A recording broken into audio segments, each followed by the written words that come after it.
Hai guys, welcome back to my YouTube channel.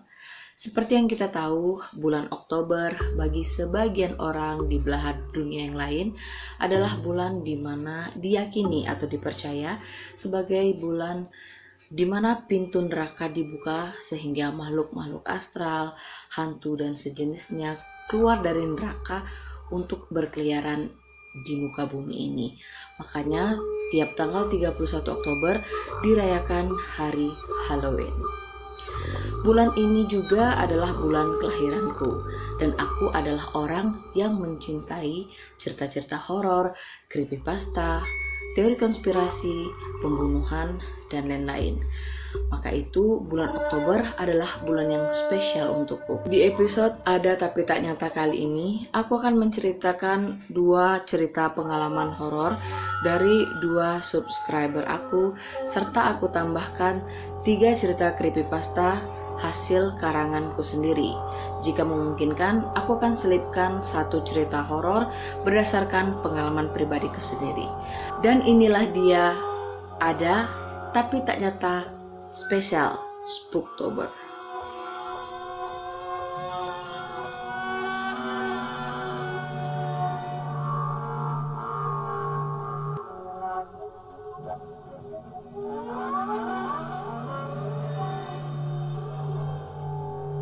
Cerita yang pertama ini berasal dari kota Bengkulu dengan username bernama Vivi Yulianita. Tempat lokasi saya samarkan ya untuk menjaga privasi dari tempat tersebut. Kejadian ini berawal di tahun 2004 saat Vivi masih duduk di bangku kelas 2 SMA di salah satu SMA swasta yang ada di kota Bengkulu. Kejadian ini terjadi pada saat mereka masih sekolah dan di jam-jam menjelang sholat Jumat, mungkin sekitar jam setengah 12 atau menjelang jam 12 siang. Vivi dan satu temannya ini yang bernama Corina memang pada saat itu sedang duduk di dalam kelas bersama teman-teman lainnya, dan posisi kelas Vivi ini ada di lantai 2. Jadi sekolah ini sebenarnya memiliki 3 lantai, hanya karena gempa yang terjadi di tahun 2000 menyebabkan sekolah ini menjadi hanya 2 tingkat, dan Vivi pada saat itu berada di tingkat kedua. Jadi ketika dia dan temannya itu tidak sengaja melihat ke salah satu jendela, tidak sengaja mereka melihat sesosok manusia tanpa muka alias muka rata di salah satu sudut kelas di sebuah jendela. Masalahnya adalah kalau itu orang, kenapa ada orang yang bisa berdiri di luar jendela padahal posisi jendela tersebut di lantai 2, dan orang tersebut atau makhluk tersebut tidak memiliki wajah alias muka rata. Dan kejadian itu berlangsung beberapa menit. Kalau detik mungkin sekelebat. Ini beberapa menit artinya cukup lama Vivi dan temannya ini memandang makhluk tersebut. Seketika mereka tersadar bahwa itu makhluk bukan manusia.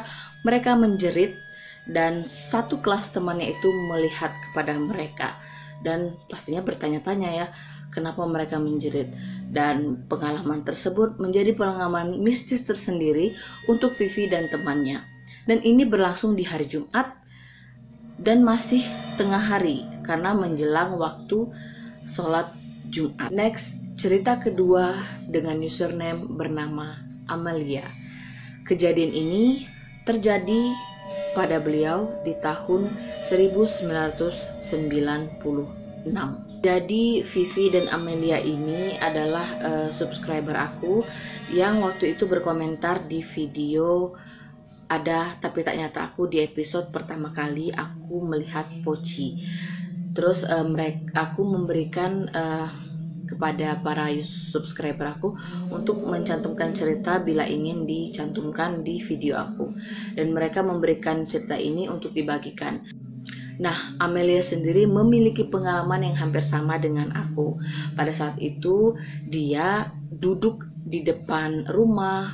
Saya tidak tahu ya ini posisinya, kayak saya waktu itu Isya, apakah dia sama waktu malam, Isya, maghrib atau bagaimana, atau siang, saya tidak tahu karena beliau tidak menceritakan di kolom komentar itu mengenai cerita ini terjadi di waktu kapan, hanya tahun 96. Beliau sedang duduk di depan rumah, tepatnya di depan pintu, dalam keadaan yang sama seperti aku dulu waktu itu sedang makan.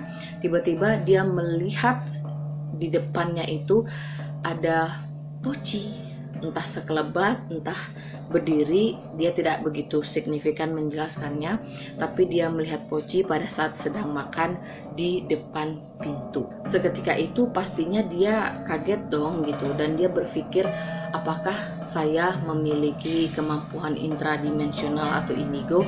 Kemudian dia langsung mencari neneknya dan bertanya apakah dia ini masih ada keturunan indigo atau terlahir sebagai indigo. Dan neneknya pun menjawab, enggak, kamu enggak punya keturunan indigo sama sekali. Dia pun bertanya kepada seluruh anggota keluarganya, dan mereka juga semua mengatakan keluarga kita nggak ada keturunan indigo. Dan dia menceritakan pengalaman dia tadi bahwa dia makan dan tidak sengaja melihat makhluk tersebut.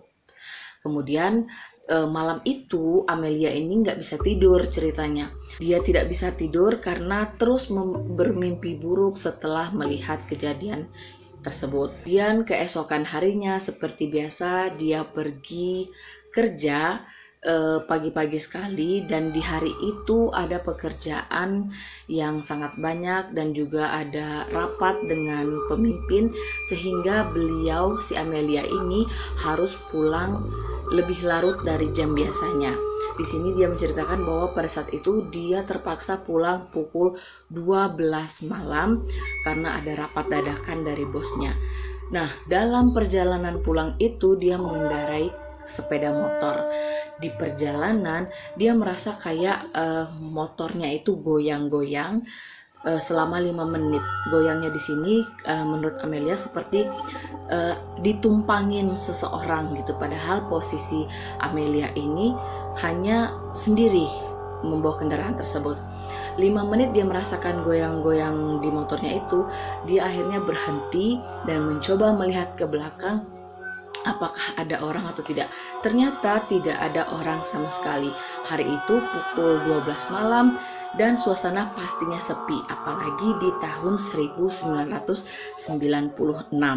Sadar ada yang tidak beres dengan kejadian yang ganjil tersebut, Amelia lantas berdoa, membaca bismillah, lalu melanjutkan perjalanan hingga pulang ke rumah.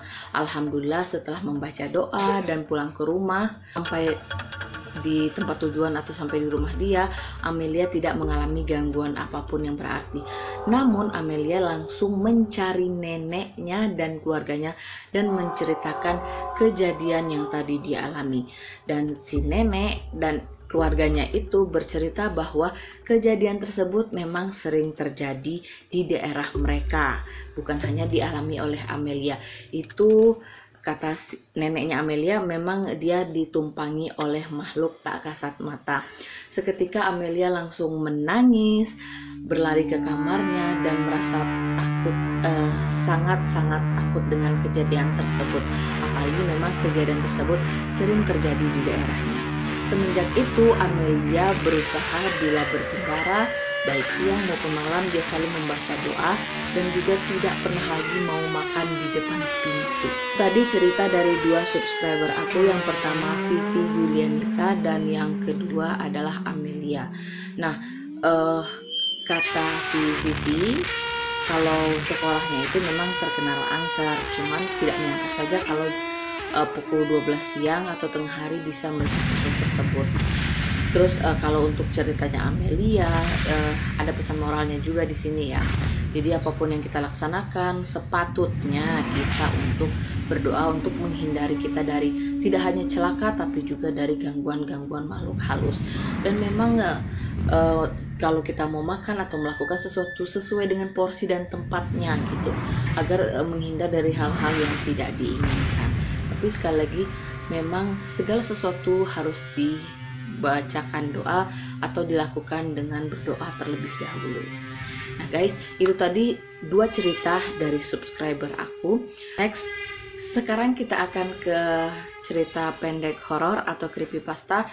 3 cerita pendek horor sudah aku siapkan yang dibuat oleh aku sendiri. Jadi bukan dari pemberian siapa-siapa ya.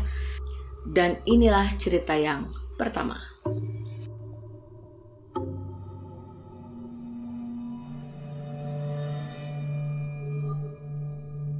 Berjudul Bungee Jumping. Kekasihku sangat menyukai olahraga bungee jumping, dan pada hari itu seperti biasa dia melakukannya lagi. Namun naasnya sebuah insiden terjadi. Tali pengikat untuk keamanannya terlepas sehingga kekasihku jatuh ke sungai tempat ia meloncat. Dia selamat dan hanya mengalami cedera patah tulang. Ternyata aku salah perhitungan. Yang kedua, artis idola. Hari ini aku menonton berita televisi dan berita tersebut menceritakan mengenai seorang artis ternama yang sekaligus menjadi artis idolaku dinyatakan menghilang. Dan semua orang termasuk para fans berusaha untuk mencari. Semua fans bersedih, tapi tidak dengan aku, karena sekarang artis idolaku itu sudah menjadi salah satu koleksi patung lilin karyaku. Dan cerita yang terakhir berjudul Best Friend. Caca dan aku adalah teman baik. Kami sudah berteman dari kami masih sangat kecil. Caca itu anaknya sangat manis. Bahkan pada saat di hari pemakamannya, dia masih terlihat manis. Syukurlah sianida yang kumasukkan dalam jusnya tidak membuat jasadnya tampak buruk. Dia masih cantik dan manis. Nah guys, itu tadi ada tapi tak nyata spesial Spooktober. Aku mohon maaf karena tidak bisa mencantumkan satu cerita horor berdasarkan kisah nyataku sendiri. Kisah nyataku sendiri akan aku masukkan di episode ada tapi tak nyata lainnya. Pasti lebih seru dari kisah-kisah pengalaman mistisku yang sebelumnya. Dan saya ucapkan terima kasih karena telah menonton video ini. Suka, jangan lupa like, komen, dan subscribe. Bagikan di media sosial kamu. Beri kritik dan saran untuk video-video yang dibuat. Tidak hanya konten horor, tapi juga ada konten-konten yang lain. So, terakhir dari saya, terima kasih dan I see you.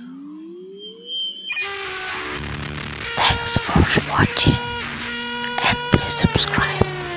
Thank you.